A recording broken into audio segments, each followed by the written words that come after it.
Have you ever felt? Are you listening? Damn. To help this channel, be sure to like and subscribe.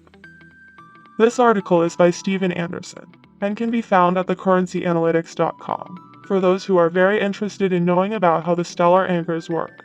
There is a recent documentation done on this topic explaining what the stellar anchor is about and about how the Lumens supply metrics work. When it comes to understanding anchors, it looks like it is very important to understand accounts. Accounts are the central element in the data structure of Stellar. The accounts hold balances, sign transactions, and issue assets. The entries on the ledger belong to a particular account. The account should have a balance in XLM. The XLM balance should be sufficient enough to meet the network reserve before it can exist on the ledger. This is required in addition to a valid key pair. The valid key pair has a public key and the private key, and this ensures that the transactions are secure on the ledger. Every account requires a valid key pair. The public key is visible to everyone in the ledger, and this is used to identify the issuer, authorize, and verify transactions. The private key is that which the account holder guards carefully.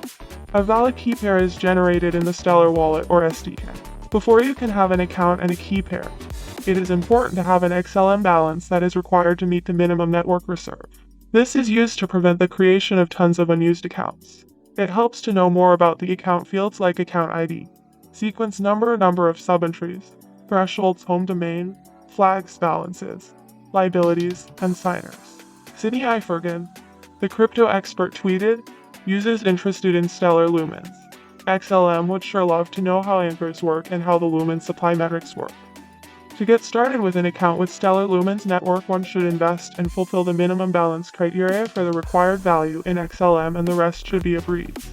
It is good about the method they use to ensure there are not a lot of unused accounts eating up the network space, interfering with overall performance.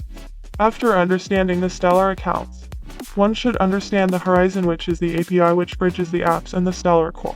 To reduce the complexity of the projects, users are recommended to make use of an SDK instead of making direct API calls. The SDF facilitates two instances of Horizon, one for interacting with the public network and one for interacting with the testnet.